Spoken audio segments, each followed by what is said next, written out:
Hello दोस्तों, आप सभी को मेरे चैनल पर स्वागत है। आज हम टाइप्स ऑफ अकाउंट्स या क्लासिफिकेशन ऑफ अकाउंट्स को डिस्कस करने जा रहे हैं। अकाउंटेंसी के स्टूडेंट के लिए यह सबसे मेन टॉपिक है, क्योंकि इसके आधार पर ही ट्रांजैक्शन को रिकॉर्ड किया जाता है। आज हम आप लोगों को डेबिट और क्रेडिट को बहुत ही सिंपली वे में समझाएंगे और आप लोग समझेंगे भी। तो आइए हमारे साथ बने रहिए, लास्ट तक वीडियो को देखिए और समझिए। पहले हम क्लासिफिकेशन ऑफ अकाउंट्स या टाइप्स ऑफ अकाउंट्स को जानें। अगर कोई हमसे प्रश्न पूछे what are different type of accounts, खाते कितने प्रकार के होते हैं, तो वहां पर हमारे मन में एक प्रश्न उठ जाता है कि हम किस आधार पर अकाउंट्स को क्लासिफाई करें। क्योंकि ट्रांजैक्शन को रिकॉर्ड करने के लिए दो सिस्टम है, एक ट्रेडिशनल सिस्टम और दूसरा modern system. Traditional system means परंपरागत सिद्धांत जो पहले से चलता आ रहा है, और मॉडर्न सिस्टम आधुनिक सिद्धांत जो अभी डेवलप हुआ है। ट्रेडिशनल सिस्टम जो है वह लुकास पेसियोली के द्वारा 1494 ईस्वी में डेवलप किया गया था। लुकास पेसियोली के द्वारा 1494 ईस्वी में डेवलप किया गया था। ट्रेडिशनल सिस्टम के आधार पर अकाउंट्स तीन प्रकार के होते हैं।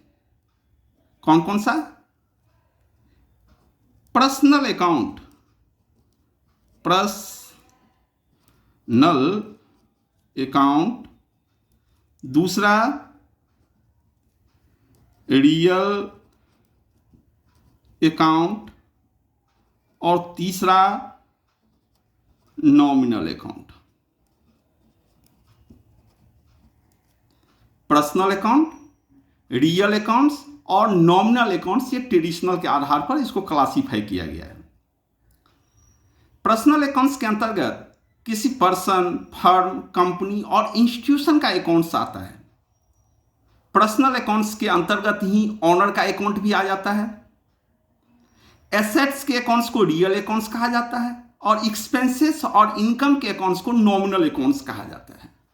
तो ट्रेडिशनल के आधार पर अकाउंट्स को तीन वर्गों में वर्गीकृत किया गया, बांटा गया, क्लासिफाई किया गया। दूसरा यहां पर हमारा सिस्टम है मॉडर्न सिस्टम। इसको अकाउंटिंग इक्वेशन सिस्टम या इसको अमेरिकन सिस्टम भी कहा जाता है, क्योंकि ये अमेरिकन अकाउंटिंग एसोसिएशन के द्वारा डेवलप किया गया है। इनके आधार पर अकाउंट्स को 5 वर्गों में बांटा गया है। कौन कौन सा? एसेट्स अकाउंट, दूसरा एक्सपेंसेस अकाउंट, तीसरा इनकम अकाउंट,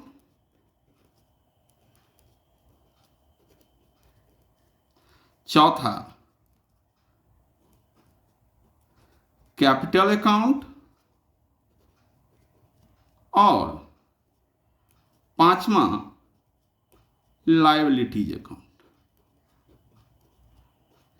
यहां 3 अकाउंट्स थे। इसी 3 अकाउंट्स को मॉडर्न सिस्टम के आधार पर 5 अकाउंट्स में डिवाइड कर दिया गया है। जैसे ये जो एसेट्स अकाउंट है मॉडर्न के आधार पर, वह एसेट्स अकाउंट ट्रेडिशनल के आधार पर रियल अकाउंट्स होता है। मीन्स रियल एसेट्स का जो अकाउंट्स होता है वो कौन सा अकाउंट्स हो गया? एसेट्स अकाउंट हो गया रियल अकाउंट। एक्सपेंसेस और इनकम का अकाउंट्स हो गया नॉमिनल अकाउंट, और कैपिटल और लायबिलिटीज का जो अकाउंट्स हो गया वह पर्सनल अकाउंट्स है। मीन्स इस 3 अकाउंट्स को 5 अकाउंट्स में डिवाइड कर दिया गया है। आगे हम लोग जानते हैं कि इस मॉडर्न सिस्टम के आधार पर एंट्री को कैसे रिकॉर्ड किया जाता है। ट्रेडिशनल सिस्टम के आधार पर अकाउंट्स को 5 वर्गों में बांटा गया है। कौन कौन सा account? Expenses account, assets account, capital account, liabilities account और इनकम अकाउंट, जिसमें एक्सपेंसेस और एसेट्स के अकाउंट्स का डेबिट बैलेंस होता है। कैपिटल, लायबिलिटी और इनकम के अकाउंट्स का क्रेडिट बैलेंस होता है। यहां डेबिट क्रेडिट का अर्थ क्या होता है कि बिजनेस में जो भी पैसा आता है, जिन सोर्सेस से पैसा आता है उन सोर्सेस को क्रेडिट किया जाता है। जिन सोर्सेस से बिजनेस में पैसा आता है उन सोर्सेस को क्रेडिट किया जाता है। जैसे पैसा कहां से बिजनेस में आएगा? ओनर के द्वारा कैपिटल लगाया जाता है, बैंक से लोन लिया जाता है, फाइनेंशियल इंस्टीट्यूशन से लोन लिया जाता है, पब्लिक से लोन लिया जाता है, मीन्स लायबिलिटीज हो गया। और तीसरा इनकम होगा, इसका जो ऑपरेटिंग इनकम होगा उससे भी पैसा आएगा।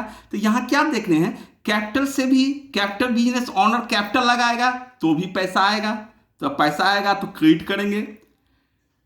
कर्जा लेंगे तो भी पैसा आएगा, क्रेडिट करेंगे, वो भी सोर्सेस हो गया। और जो इनकम होगा बिजनेस के ऑपरेटिंग से वो भी पैसा आएगा, तो उसको क्या करेंगे? क्रेडिट आएगा। तो इसको यूं ऐसे कह सकते हैं, सोर्सेस के जितने भी मद होंगे उन सभी मदों को का क्रेडिट बैलेंस हो जाता है। और ये जो पैसा बिजनेस में प्राप्त हुआ है इसका यूज किस रूप में होगा? या तो इससे संपत्ति खरीदी जाएगी, या वे एक्सपेंसेस के भुगतान होंगे, salary, rent, commission, wages, etc..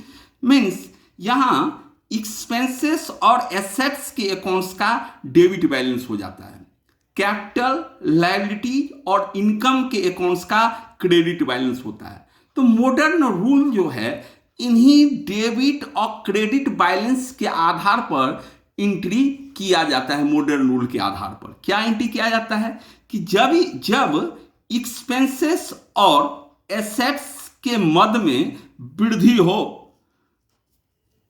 जब एक्सपेंसेस और एसेट्स के मद में जब वृद्धि हो, तो इसका बैलेंस कौन सा होता है? डेबिट बैलेंस होता है।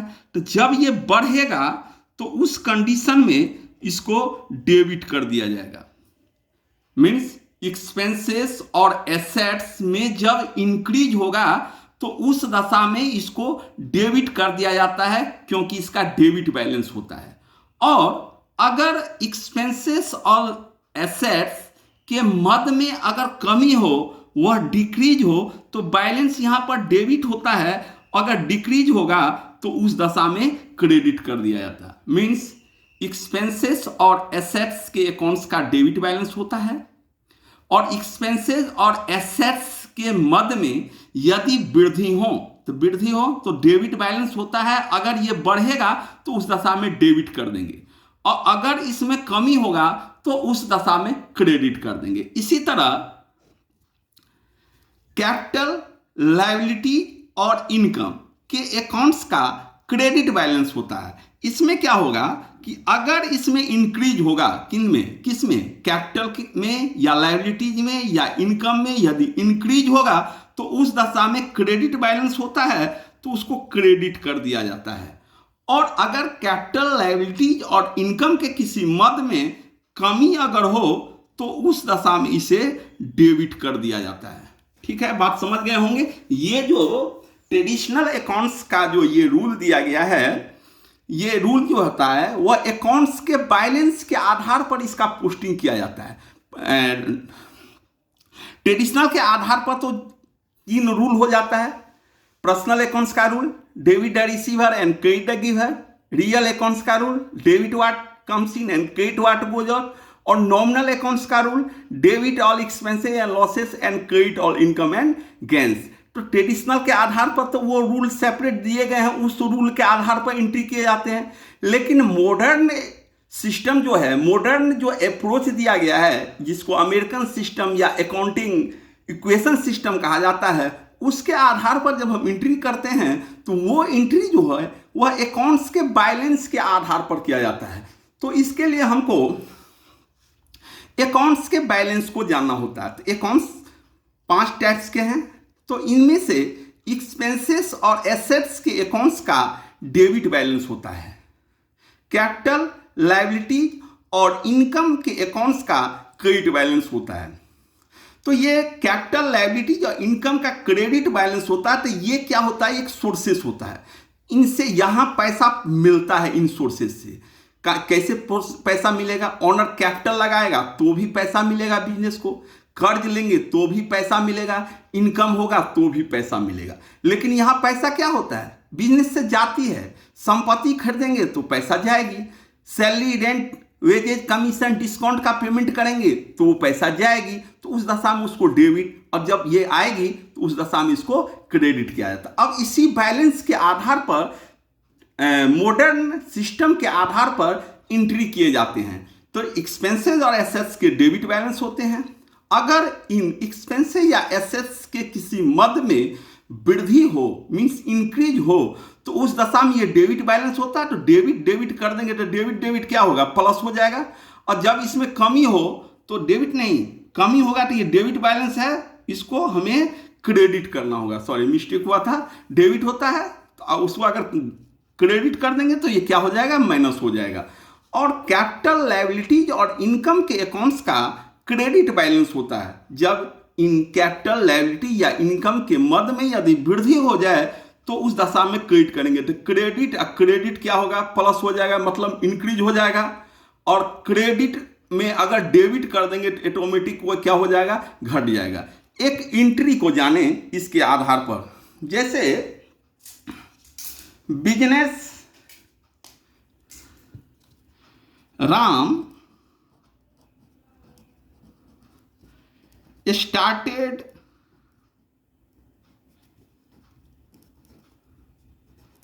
business with cash ₹10,000, 1 लाख कर दें। राम 1 लाख रुपये से व्यवसाय प्रारंभ किया।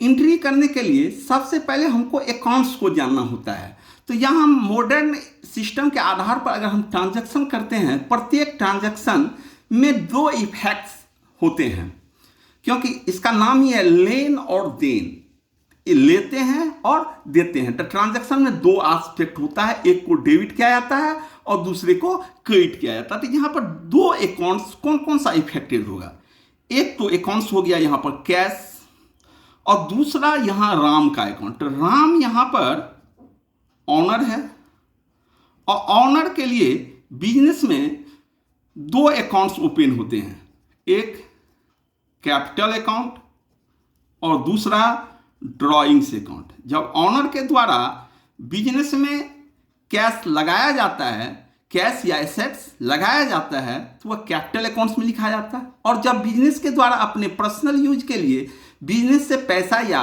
गुड्स विथड्रॉ किया जाता है तो वो ड्रॉइंग्स अकाउंट खोले जाते हैं। यहाँ 2 अकाउंट्स इफेक्ट्स होगा, एक कैश का और दूसरा कैपिटल का। तो मॉडर्न के आधार पर अगर देखें तो कैश हमारा किस अकाउंट्स में आएगा, एसेट्स के अकाउंट्स में आएगा। कैश यहाँ पर हो गया हमारा कौन सा accounts, assets account, assets account हो गया। और कैपिटल तो ऑटोमेटिक है ही यहाँ कैपिटल। अब देखें एसेट्स का कौन सा बैलेंस होता है, डेबिट बैलेंस होता है। यहाँ बिजनेस में पैसा लगाया गया है, तो पैसा जब लगाया गया तो एसेट्स, पैसा बिजनेस में आएगी तो एसेट्स में क्या होगा, वृद्धि होगा। तो वृद्धि होगा तो उस दशा में यहाँ पर इसको क्या करेंगे, डेबिट करेंगे। किसको डेबिट कर देंगे, कैश को यहाँ डेबिट करेंगे। तो जिसको एंट्री जो है 3 लाइन में लिखा जाता है, जिसको डेबिट किया जाता है उसको फर्स्ट लाइन में, ऐसा आप लोग जानते होंगे, कैश अकाउंट डेबिट। और कैपिटल कैपिटल क्रेडिट बैलेंस होता है, और यहां बिजनेस में कैपिटल लगाया तो कैपिटल क्या होगा, बढ़ेगा, तो बढ़ेगा तो उस दशा में कैपिटल क्या हो जाएगा, क्रेडिट हो जाएगा। टू कैपिटल अकाउंट हम नेक्स्ट वीडियो में डिटेल्स बताएंगे। Thank you.